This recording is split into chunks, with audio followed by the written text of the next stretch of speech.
오늘 우리에게 주시는 하나님의 말씀은 에베소서 1장 1절에서 2절입니다. 하나님의 뜻으로 말미암아 그리스도 예수의 사도된 바울은 에베소에 있는 성도들과 그리스도 예수 안에 있는 신실한 자들에게 편지하노니 하나님 우리 아버지와 주 예수 그리스도로부터 은혜와 평강이 너희에게 있을지어다. 아멘.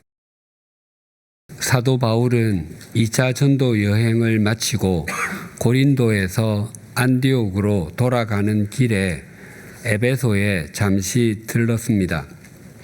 그때 브리스길라와 아굴라 부부도 동행했습니다. 바울은 회당에서 유대인들과 토론을 벌였습니다.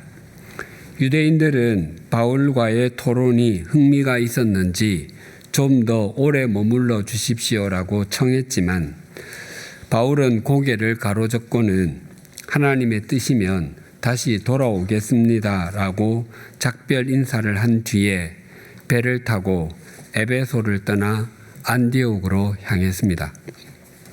브리스길라와 아굴라 부부는 에베소에 떨어뜨려 놓았습니다. 그 부부는 에베소에 먼저 와 있던 알렉산드리아 출신의 전도자 아볼로에게 성경을 더 자세히 가르쳐 주기도 했습니다. 후에 아볼로는 고린도 교회에서 사역했습니다. 사도 바울이 고린도 교회를 세우고 섬긴 일대 담임 목사라고 한다면 아볼로는 고린도 교회의 2대 담임 목사였습니다. 사도 바울은 3차 전도 여행 때 다시 에베소로 왔습니다. 사도행전 19장 1절입니다.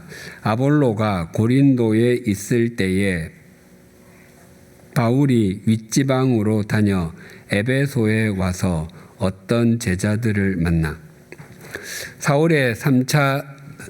바울의 3차 전도 여행이 4년 정도 되는데 그 중에서 3년을 에베소에서 보냈습니다. 지금도 도시가 발달하는 데는 바다와 강의 역할이 굉장히 중요합니다. 아시아 대륙에서 바다에 인접하지 않은 아프가니스탄, 부탄, 네팔과 같은 나라가 국제 무역을 통해서 경제적으로 성장하기는 정말 어려울 것입니다. 고대에는 더더욱 그러하였습니다.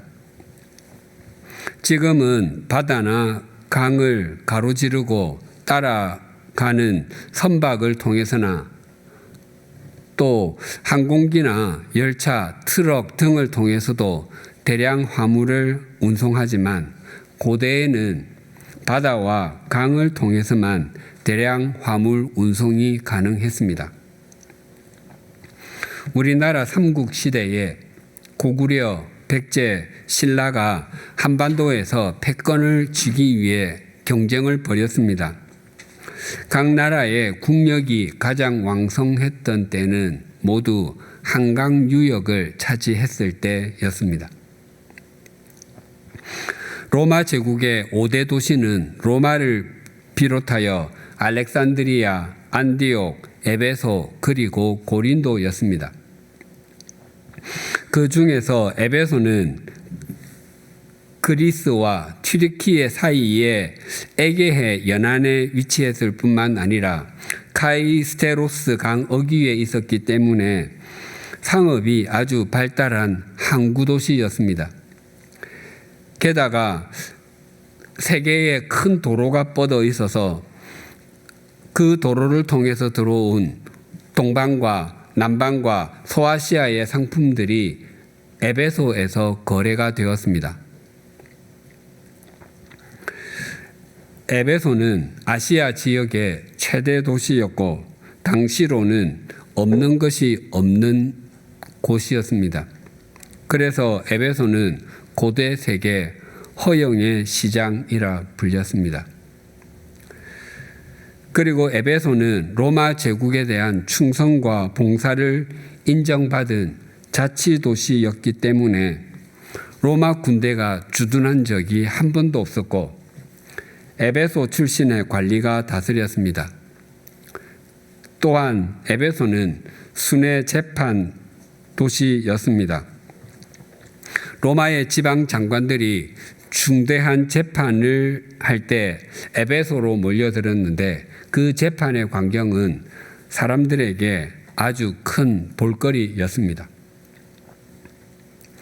또한 에베소에 빼놓을 수 없는 가장 큰 자랑거리는 고대 7대 불가사의 중의 하나인 아르테미스 신전이었습니다.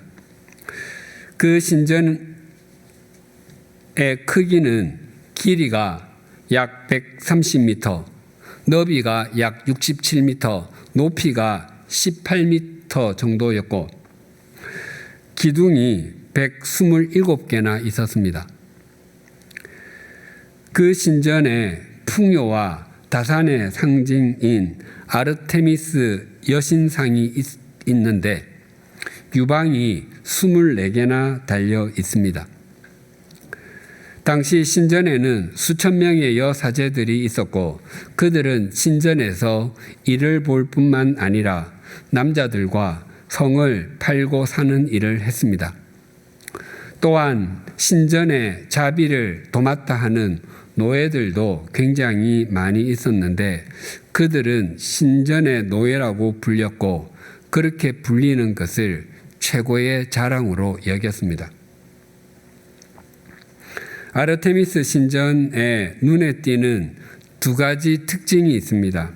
그 첫 특징은 그곳이 죄수들의 피난처였다는 것입니다. 어떤 사람이 죄를 저지른 후 체포되기 전에 그 신전 안으로 들어가기만 하면 그 죄가 면책되었습니다. 그러니 시간이 지날수록 점점 더 많은 죄수들이 몰려들었습니다. 나중에는 죄수들이 신전 안으로 더 들어갈 수 없게 되자 면책 공간은 신전 밖으로까지 확대가 되었습니다. 심지어 신전에서 쏜 화살이 날아가서 떨어지는 그곳으로부터 안쪽에 있는 모든 죄수는 동일하게 면책이 되었습니다. 그래서 아르테미스 신전 주인은 범법자들의 온상과도 같았습니다. 둘째 특징은 신전에 에베소 문자가 쓰여진 부적을 파는 매장이 있었다는 것입니다. 올림픽 경기에 출전하는 한 레슬링 선수가 있었는데 그는 천하무적이어서 한 번도 진 적이 없었습니다. 그의 발목에 에베소 문자가 쓰여진 부적이 둘러 있었는데 후에 그것을 떼내자 그가 일반인과 똑같이 되었다는 이야기가 전해지고 있었습니다. 그래서 에베소 부적은 사람들에게 아주 강력한 신통력이 있다고 여겨졌습니다.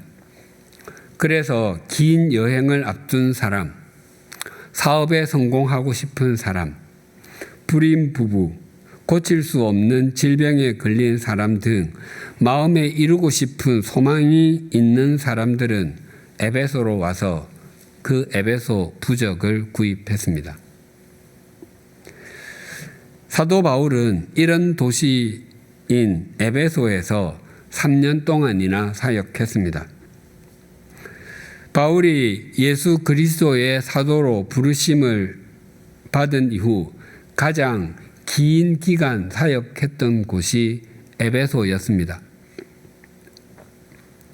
없는 것이 없는 도시, 모든 것이 갖추어진 것으로 보이는 땅, 하지만 허영의 도시, 우상 숭배와 세속적 가치관이 만연한 도시 에베소에서 바울은 참으로 신실하게 하나님의 나라를 전하며 주님의 통로가 되는 삶을 살았습니다. 지난달에 영국의 경제 전망 기관인 옥스퍼드 이코노믹스가 세계 1000대 도시를 발표했는데 1위는 뉴욕이고 2위는 런던, 3위는 세너제이, 산호세라고 했습니다. 아시아에서 1위는 도쿄, 세계에서는 4위, 2위는 서울, 세계에서는 41위라고 했습니다. 우리 교회가 있는 서울은 21세기 아시아의 에베소와 같습니다. 서울은 도쿄, 베이징, 싱가포르와 더불어 아시아 최고의 도시입니다. 서울에는 세계 곳곳에 지방이 있는 것들이 없는 것이 없는 도시, 모든 것이 다 갖추어진 도시입니다. 그런데 이 서울 수도권이 거대한 허용의 시장같이 여겨집니다. 눈에 보이는 것만을 절대적인 가치로 여겨 자기를 과시하고, 자기를 과장하고, 자기를 포장하기에 여념이 없습니다. 속은 몹시 병들어 있는데 겉사람만 좋아 보이면 된다고 여기는 가치관이 팽배해 있습니다. 그래서 더 좋아 보이는 것, 더 높아 보이는 것, 더 커 보이는 것을 움켜쥐기 위해서 동분서주합니다. 사도 바울이 3차 전도 여행을 떠나 에베소에 도착해서 몇몇 제자를 만나 대화를 나누었는데 뭔가 느낌이 이상했습니다. 그래서 물었습니다. 여러분은 믿을 때 성령을 받았습니까? 성령요? 성령이 누구시죠? 우리는 성령이 존재한다는 말을 들어보지도 못했습니다라고 그들은 대답했습니다. 바울이 다시 물었습니다. 그러면 여러분은 무슨 세례를 받았습니까? 요한의 세례를 받았습니다라고 그들은 대답했습니다. 바울이 말했습니다. 요한은 자기 뒤에 오시는 이 곧 예수를 믿으라고 말하면서 회개의 세례를 주었습니다. 그러고 나서 바울이 그들에게 세례를 베풀었더니 성령님께서 임하시고 방언을 말하고 예언도 하게 되었습니다.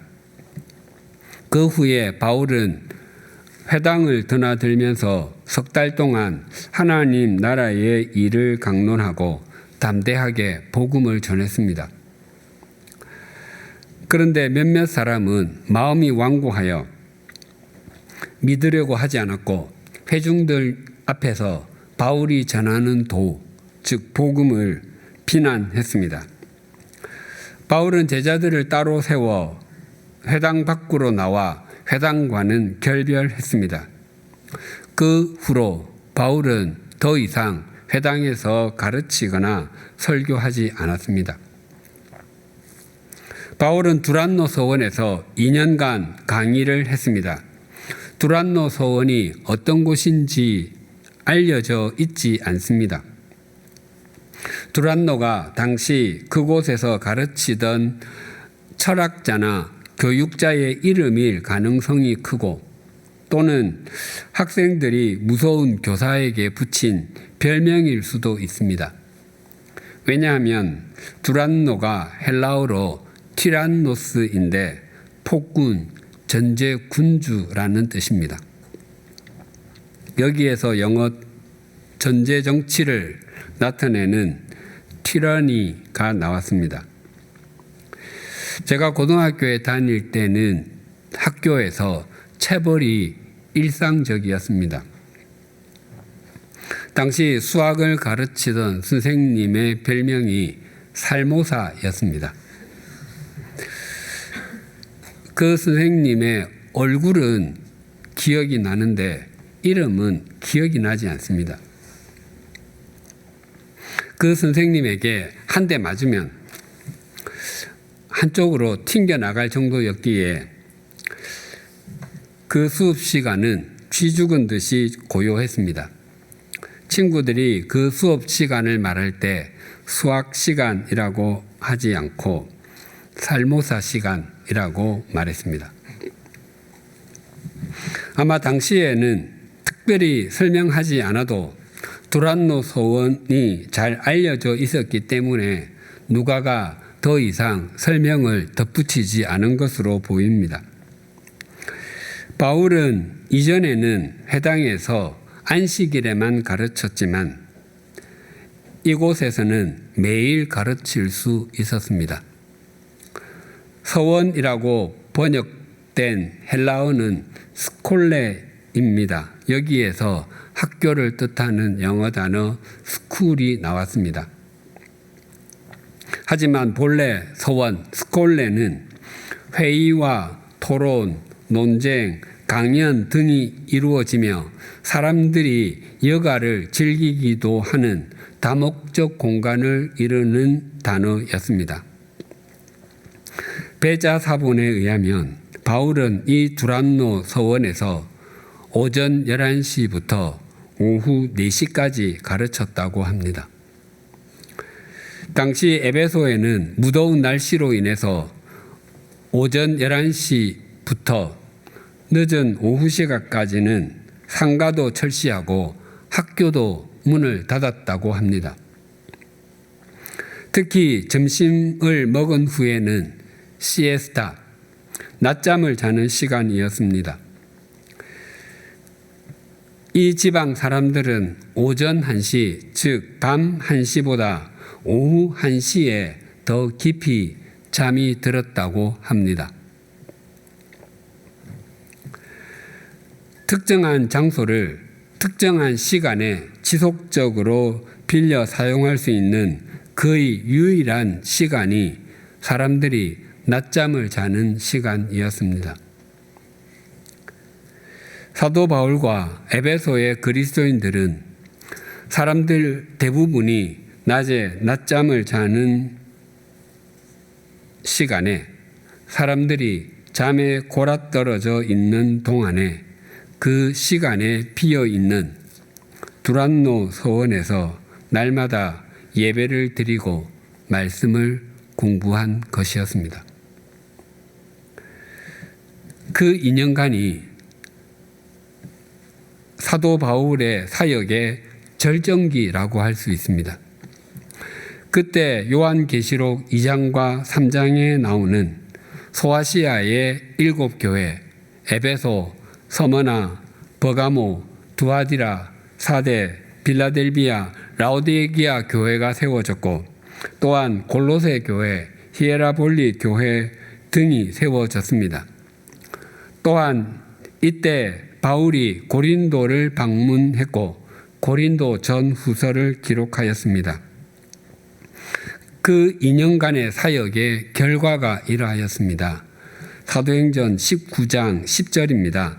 2해 동안 이같이 하니 아시아에 사는 자는 유대인이나 헬라인이나 다 주의 말씀을 듣더라. 사도 바울의 사역의 결과로 지금의 튀르키예 지역의 많은 사람이 하나님의 말씀, 하나님 나라의 복음을 듣게 되었습니다. 그리고 바울은 3차 전도 여행을 마치고 예루살렘으로 돌아가는 길에 밀레도에서 사람을 보내어 에베소 교회의 장로들을 불러서 자신의 심경을 피력했습니다. 사도행전 20장 18절과 19절입니다. 오매 그들에게 말하되 아시아에 들어온 첫날부터 지금까지 내가 항상 여러분 가운데서 어떻게 행하였는지를 여러분도 아는 바니 곧 모든 겸손과 눈물이며 유대인의 관계로 말미암아 당한 시험을 참고 주를 섬긴 것과 우리말 성경에는 주를 섬긴 것이 마지막에 나오지만 헬라어 성경에는 가장 먼저 나옵니다. 즉 바울은 에베소 교회의 사람들을 섬겼지만 그것은 사람만 섬긴 것이 아니라 주님을 섬긴 것이라고 하는 것입니다. 우리가 한 공동체를 이루어 서로 섬기지만 그것은 결국 주님을 섬기는 것이어야 합니다. 즉 우리의 시선이 사람에게 머무는 것이 아니라 주님을 향해 있어야 하고, 그래야 하나님과의 관계도 바르게 가질 수 있고 사람들과의 관계도 바르게 가질 수 있습니다. 바울은 자신이 어떻게 주님을 섬겼는지를 세 가지로 말하는데, 첫째는 겸손으로 섬겼다고 합니다. 여기서 겸손은 마음을 바닥까지 내려놓다, 굴욕적인 것을 참다의 의미입니다. 바울은 빌립보서에서 나는 비천에 처할 줄도 알고 풍부에 처할 줄도 안다라고 고백했는데, 겸손과 비천에 처하다가 같은 단어입니다. 둘째로 바울은 눈물로 섬겼다고 합니다. 이 의미는 모든 일이 뜻대로 되지 않았다는 의미입니다. 어떤 일이나 어떤 문제를 앞두고서 아무리 생각을 많이 해도 또 아무리 뚫어지게 쳐다보아도 해결책이 없는 것 같고 또 다른 일이 계속해서 터지는 것입니다. 그때는 주님 앞에 무릎을 꿇고 우는 길밖에 없습니다. 그러나 눈물을 흘린다는 것은 포기하지 않았다는 의미이기도 합니다. 학생이 시험에서 50문제 중에서 45문제를 맞추고서도 더 맞추지 못해서 운다면 공부에 관한 한 더 발전할 가능성이 있는 것입니다.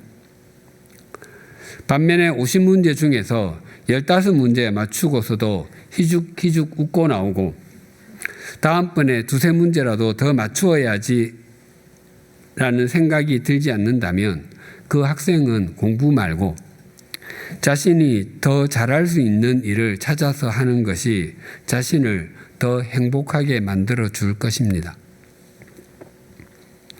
바울은 표면적으로 보기에는 되는 일이 아무것도 없는 듯이 보여서 울 수밖에 없었지만 끝까지 포기하지 않고 소명의 길을 걸었다는 것입니다. 그래서 아시아에 사는 많은 사람이 주님의 말씀을 들을 수 있었습니다. 셋째로는 유대인의 관계로 말미암아 당한 시험을 참았다고 합니다. 관계, 즉 플롯이라는 단어를 사용한 것으로 보아 유대인들이 바울에게 해를 가하기 위해 치밀하게 모의했다는 의미입니다. 바울은 고린도 후서에서 우리가 아시아에서 당한 환난을 여러분이 알기를 바랍니다. 우리는 힘에 겹게 너무 짓눌려서 마침내 살 희망마저 잃을 지경에 이르렀습니다. 우리는 우리 자신이 사형 선고를 받은 줄 알았습니다. 라고 고백했습니다. 이것이 바울의 에베소에서의 사역이었습니다. 그리고 바울은 에베소의 장로들에게 이렇게 말했습니다. 사도행전 20장 31절과 32절입니다. 그러므로 여러분이 일깨어 내가 3년이나 밤낮 쉬지 않고 눈물로 각 사람을 훈계하던 것을 기억하라. 지금 내가 여러분을 주와 및 그 은혜의 말씀에 부탁하노니 그 말씀이 여러분을 능히 든든히 세우사 거룩하게 하심을 입은 모든 자 가운데 기업이 있게 하시리라. 바울은 에베소에서 3년 동안 에베소의 사람들에게 주님의 말씀을 전했을 뿐만 아니라 그 말씀을 받아들인 사람들을 위해서 불철주야 눈물로 기도하며 그 말씀으로 권면했습니다. 바울은 에베소의 장로들도 깨어 에베소 교회의 사람들을 위해 자기처럼 살아줄 것을 당부하는 것입니다. 그리고 바울은 에베소를 떠나면서 에베소의 장로들을 에베소의 고위층에 있는 통치자들이나 에베소에서 상권을 쥐고서 에베소의 경제를 좌지우지할 수 있는 부자들에게 부탁하지 않았습니다. 바울은 그들을 주님과 주님의 은혜의 말씀에 부탁하였습니다. 즉 바울은 에베소의 장로들에게 자신들의 삶과 믿음을 오직 주님과 주님의 말씀에 온전히 의탁할 것을 당부하는 것입니다. 주님의 말씀에 자신을 온전히 의탁하는 사람만이 주님의 말씀으로 세움을 받을 수 있고, 또 그렇게 세움을 받은 사람이 또 다른 사람을 말씀으로 권면할 수 있고, 그 사람을 말씀으로 세워갈 수 있기 때문입니다. 에베소서는 빌립보서, 골로새서, 빌레몬서와 더불어 옥중서신이라 불립니다. 바울은 옥살이를 3번 했습니다. 첫 옥살이는 가이사랴에서 2년 동안 갇혀 지낸 것이었습니다. 바울은 3차 전도 여행을 마치고 예루살렘으로 올라갔더니 유대인들이 바울이 율법을 어기고 성전을 더럽혔다고 모함했기 때문입니다. 그때 바울을 죽이기 전에는 먹지도 마시지도 않겠다고 맹세한 사람들이 40여 명이나 있었습니다. 두 번째 옥살이는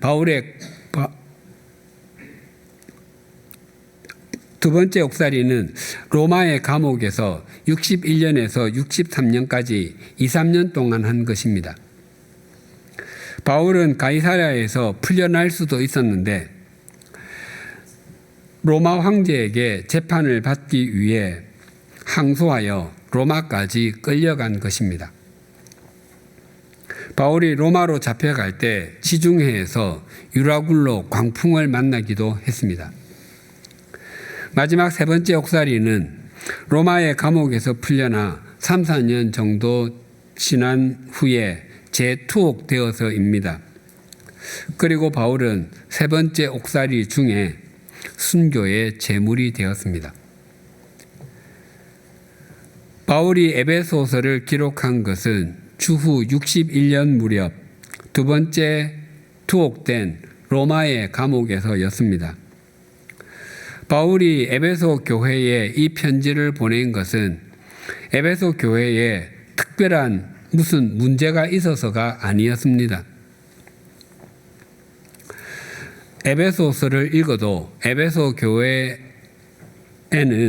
갈라디아 교회처럼 극심한 율법주의의 문제나 고린도 교회처럼 파당 문제, 음행의 문제, 우상 제물의 문제, 받은 은사를 자랑하는 문제와 같은 것은 없습니다. 단지 당시의 교회들은 공통적으로 내적으로는 이방인 교인들과 유대인 교인들 간의 질서 유지의 문제가 있었고, 외적으로는 영은 선하고 육은 악하다라는 영지주의의 위협이 있었는데, 이러한 문제들을 잘 대처하도록 하기 위해서 보낸 것으로 여겨집니다. 에베소서는 6장밖에 되지 않지만 서신서의 여왕으로 불립니다. 그만큼 내용이 풍성하다는 의미입니다. 스콧이라는 학자는 핸델이 메시아를 꿇어앉아 작곡하였다면 바울은 꿇어앉아서 이 장엄한 서신을 기록하였다라고 말했습니다. 또한 에베소서는 교회에 관한 서신이라고 말합니다. 그것은 어떻게 하면 에베소의 세계 최고의 예배당, 아르테미스 신전보다 훨씬 더 큰 예배당을 지을 수 있는가에 관한 내용이 아닙니다. 성경은 우리 몸이 하나님의 성전이라고 하였고, 하나님의 성령님이 우리 안에 거하신다고 하셨습니다. 에베소서는 교회인 나와 내가 속한 교회 공동체에 대한 이야기입니다. 그래서 에베소서는 이방인이었던 우리가 어떻게 하나님 나라의 백성이 되었고 어떻게 하나님의 유업을 잇는 상속자가 될 수 있었는지와 또한 그렇게 신분이 바뀐 우리가 어떻게 살아야 하는지에 대해서 증거합니다. 즉 우리의 구원에 관한 하나님의 말씀이 에베소서입니다. 로마서에도 우리의 구원에 대해서 아주 잘 말씀하고 있는데 로마서와 에베소서는 그 초점이 좀 다릅니다.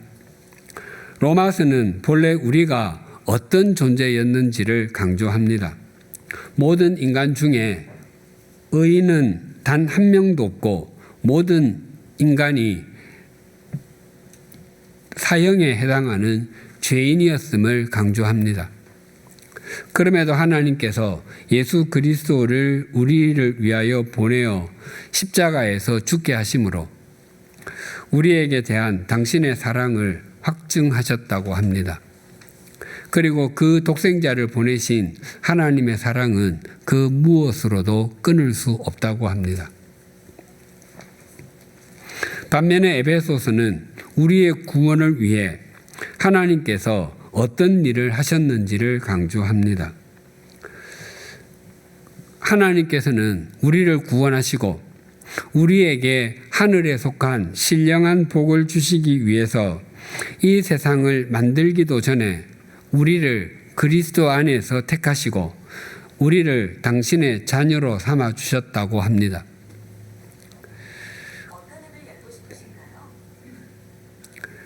그 하나님의 거대함을 어떻게 필설로 형언할 수 있겠습니까?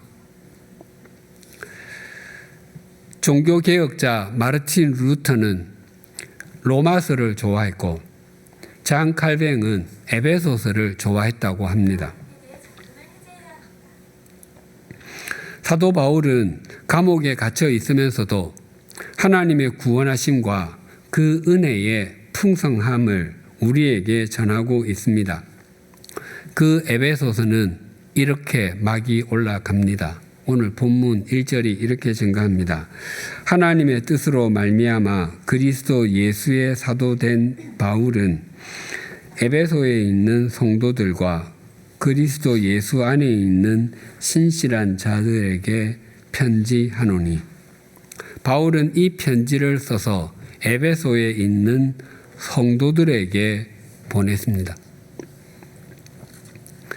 에베소는 로마 제국의 가장 거대한 도시 가운데 하나였고 카이스테로스 강 어귀에 있어서 경제가 아주 발달한 곳이었습니다. 그리고 아르테미스 신전이 웅장하게 서 있고 온갖 우상 숭배와 세속적 가치관이 만연한 곳이었습니다. 그곳에 에베소 교회가 있었습니다. 서울은 아시아에서 가장 거대한 도시 가운데 하나로 경제가 아주 발달한 도시입니다. 그리고 온갖 세속적 가치관이 집합된 곳이기도 합니다. 또한 서울은 한강을 안고 있습니다. 그 한강변에 양화진 외국인 선교사 묘원이 있고 그곳에 우리 100주년 기념 교회가 있습니다. 우리 교회가 만들어 새가족에게 양화진을 소개하는 역사 동영상에 이런 내용이 있습니다. 양화진은 한강을 중심 무대로 삼은 조선 왕조에서 교통과 국방의 요충지였습니다. 양화진의 깊은 강물에는 대규모의 선박들이 정박할 수 있어서 전국 각지의 생산물이 양화진을 통해 도성과 궁궐로 배분되었습니다. 한양을 조선 왕조의 수부 머리라고 하는데 사람의 모든 지체가 머리에 이르는 연결점이 목입니다. 그 목의 통로가 인후, 목구멍입니다. 조선 왕조의 물화가 가장 많이 생산되는 곳이 삼남지방, 충청, 전라, 경상인데 그곳에서 생산된 각종 물자와 사람이 한양으로 들어가기 위해서 꼭 거쳐야 하는 곳이 양화진입니다. 그런 의미에서 양화진은 조선 왕조의 인후와 같은 곳입니다. 과거의 양화진이 조선 왕조의 국방과 경제의 인후였다면 이제는 이 양화진이 하나님의 나라와 복음의 인후가 되기를 소망합니다. 그렇게 되라고 하나님께서 19년 전에 이곳에 우리 100주년 기념교회를 세워주셨습니다. 지금은 온 세상이 에베소이거나 에베소가 되기를 갈망합니다. 더 큰 허영의 시장을 만들기 위해서 동분서주합니다. 허영은 참 찬란하게 보이는 것 같아도 그 실체가 없습니다. 그래서 허영을 추구하면 추구할수록 목이 마르고 허무합니다. 에베소의 그리스도인들은 허영의 시장 같은 에베소에서 자신들이 어떻게 하나님 나라의 백성이 되었는지를 확인했고 그 나라 백성답게 살아가기 위해서 몸부림을 쳤습니다. 이제는 우리가 응답할 차례입니다. 우리 100주년 기념교회가 또한 교회인 우리 각자가 눈에 보이는 것이 최고라고 여기는 이 서울과 수도권에서 세속적 가치관이 판을 치는 대한민국에서 진정한 교회가 무엇인지를 보여주는 표본이 되십시다.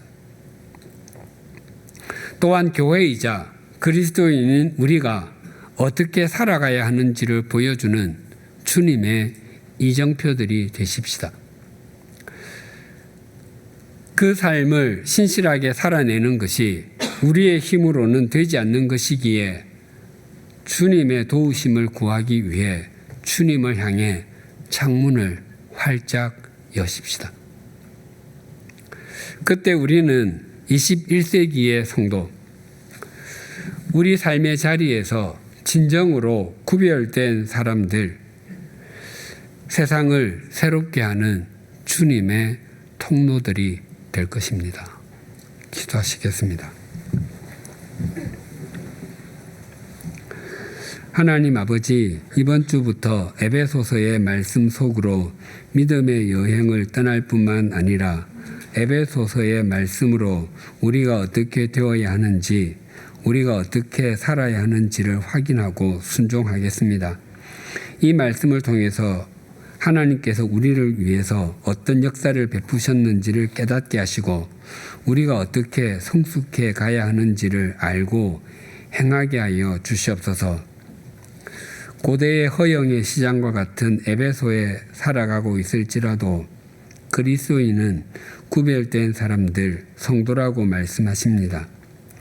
하지만 우리는 그리스도인으로 그리스도인답게 살아가려고 하기보다 더 큰 허영의 시장에서 사는 시장의 사람이 되려고 할 때가 적지 않음을 고백합니다. 우리 그리스도인부터 눈에 보이는 것이 전부가 아니라는 것을 중심으로 수용하게 하시고 우리의 중심을 늘 가꾸고 강건하게 하여 주시옵소서. 우리 각자가 어디에 있든 성도, 구별된 사람으로 살아가게 하심으로 우리가 있는 곳이 하나님의 나라가 되게 하시고 우리가 주님의 말씀에 온전히 순종함으로 우리 삶의 자리를 허영의 시장이 아니라 생명의 터전으로 가꾸어 가게 하여 주시옵소서. 예수님의 이름으로 기도드립니다. 아멘.